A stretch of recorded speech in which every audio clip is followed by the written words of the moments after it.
Subscribe करें मेरे YouTube channel nine study point को, उस बेल आइकन को दबाएं ताकि आप मेरी अपकमिंग वीडियो मिस ना कर पाएं। और मुझे फॉलो करें इंस्टाग्राम पर, साथ ही में मेरे व्हाट्सएप ग्रुप से जुड़कर अपने सवाल पूछें। व्हाट्सएप ग्रुप का लिंक डिस्क्रिप्शन में मिल जाएगा। धन्यवाद। नमस्ते बच्चों, मैं आप लोगों को अब तक शब्द, वर्ण, भाषा आदि के बारे में वीडियो भेजी है। आज मैं आप लोगों को वाक्य के बारे में बताने जा रहा हूँ, जो सीबीएसई के द्वारा हर जगह आपको 9th, 10th, 8th क्लास में बहुत ही उपयोगी है। 9th में अर्थ के आधार पर और 10th में रचना के आधार पर वाक्य सिलेबस में है, जो पढ़ना बहुत।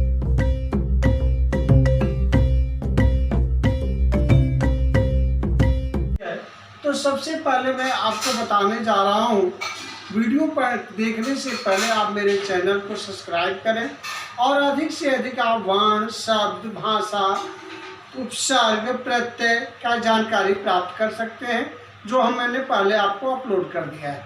आप अधिक से अधिक उसका अध्ययन करते हुए आगे आज वाक्य के बारे में सीखें, जो अत्यंत ही आवश्यक है, जो बहुत ही उपयोगी है आपके लिए। वाक्य शब्दों का ऐसा सार्थक समूह जिसका कोई निश्चित अर्थ हो, उसे हम वाक्य कहते हैं। दूसरे शब्दों में संक्षेप में कहा जाता है, पदों के समूह को वाक्य कहते हैं। अब आता है कि वाक्य के कितने अंग होते हैं। तो वाक्य के मुख्य दो अंग होते हैं, उद्देश्य और विधेय। वाक्य में जिसके बारे में कहा जाता है उसे हम उद्देश्य कहते हैं, और उद्देश्य के बारे में जो बात कही जाती है उसे हम विधेय कहते हैं। जैसे राम,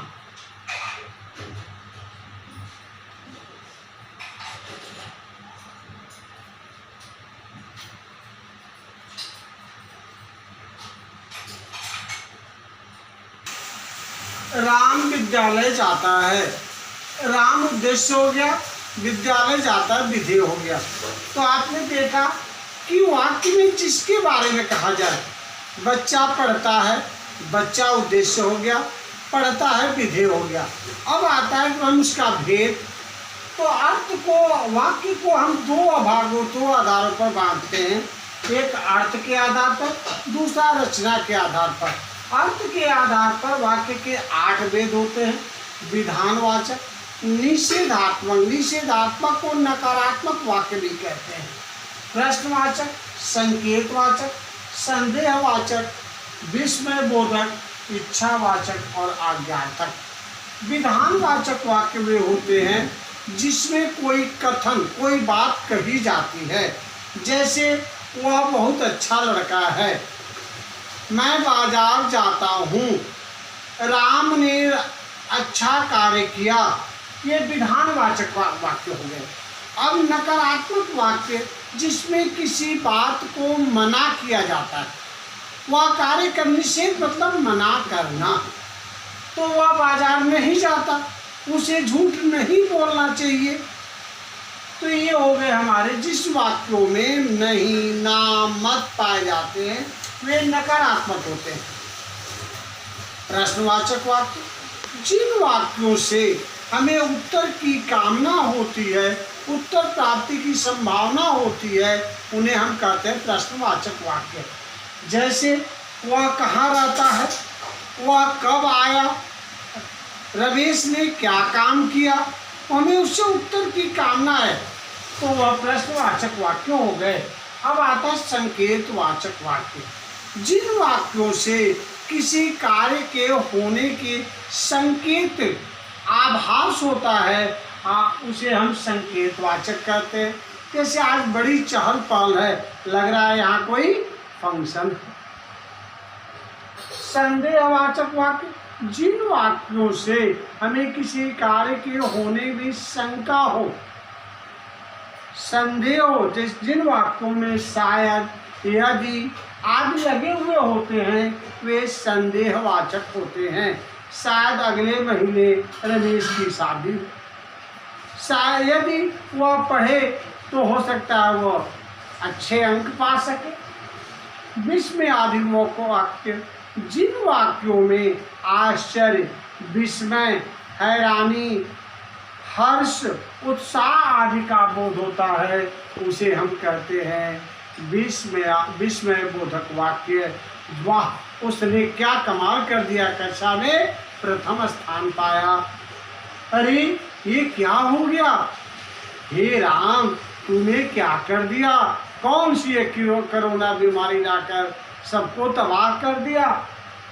इच्छावाचक वाक्य जिन वाक्यों में मंगल, शुभकामना, आशीर्वाद के शब्द पाए जाते हैं, प्रकट किए जाते हैं, उन्हें इच्छावाचक कहते हैं। आपका कल्याण हो, भगवान आपको लंबी उम्र दे, आप पढ़ लिख कर ऊंचे पद पर जाएं, आपका जन्मदिन मंगलमय हो, ये इच्छावाचक वाक्य हैं। आज्ञार्थक वाक्य जिन वाक्यों में आज्ञा, सलाह दिया जाता है, उन्हें हम आज्ञा, विनती की जाती है, उन्हें आज्ञार्थक वाक्य कहते हैं। कृपया आप वहाँ बैठ जाइए, बाहर जाओ, कभी झूठ मत बोलो, ये आज्ञार्थक वाक्य है। अब आता है रचना के आधार पर वाक्यों के भेद। रचना के आधार पर वाक्यों के 3 भेद होते हैं: सरल वाक्य, मिश्र वाक्य, संयुक्त वाक्य। जिन वाक्यों में एक कर्ता और एक क्रिया पाई जाती है उसे हम सरल वाक्य कहते हैं। बच्चा रो रहा है, वह किताब पढ़ रहा है, ये सरल वाक्य है। मिश्रित वाक्य, जैसा कि आपने शब्द के द्वारा इतना मिश्र जुड़े हुए, तो जो वाक्य 2 या 2 से अधिक वाक्यों से मिलकर बने होते हैं वे मिश्र वाक्य कहलाते हैं। लेकिन 2 वाक्यों में एक प्रधान और एक आश्रित उपवाक्य, उनके बीच में जो, कि, जिससे, जिसको, जैसा, वैसा, आज, जब, तब आदि शब्द से जुड़े हुए होते हैं, इसलिए वे मिश्र कहलाते हैं। जैसा करोगे वैसा भरोगे, जिसकी लाठी उसकी भैंस, जिससे आप बात कर रहे थे वह मेरा मित्र है, उसने कहा कि मैं बाजार जाऊंगा, ये मिश्र वाक्य हैं। संयुक्त वाक्य जिन वाक्यों में 2 या 2 से अधिक वाक्य जो योजक द्वारा, समुच्चय बोधक शब्दों के द्वारा जोड़े जाते हैं, उन्हें हम कहते हैं संयुक्त वाक्य।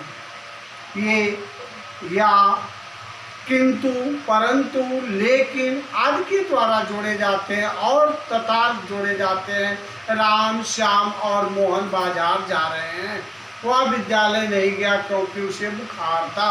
इस प्रकार से ये संयुक्त वाक्य है। अब आपने सुना, समझा वाक्य क्या है, वाक्य के कितने अंग होते हैं, वाक्य को कितने आधारों पर बांटा जाता है, अर्थ के आधार पर, रचना के आधार पर अर्थ के कितने भेद होते हैं, 8 होते हैं। विधानवाचक, निषेधात्मक, प्रश्नवाचक, आज्ञार्थक, विस्मयादि बोधक, संकेत बोचक, संदेह, इच्छावाचक। इस प्रकार से रचना के आधार पर 3 होते हैं। मैंने आपको विस्तृत जानकारी दी, आपको मेरी पढ़ाई हुई बात समझ में आई। यदि आप इससे प्रसन्न हैं, समझ रहे हैं, तो मेरे चैनल को सब्सक्राइब करें। अपने कमेंट्स हमारे नारायण स्टडी पॉइंट के ग्रुप पर, व्हाट्सएप ग्रुप पर दें। और यदि आपको कोई भी और भी जानकारी चाहिए, आप उससे संपर्क करते हुए निश्चित रूप से आप कमेंट अपना पास करें और हमारे वीडियो को शेयर करें, जिससे अन्य बच्चे भी इसका लाभ उठा सकें। घर में बैठकर CBSE का सिलेबस तैयार करें, जो कि परम आवश्यक है। धन्यवाद, नमस्ते, आपका मंगलमय।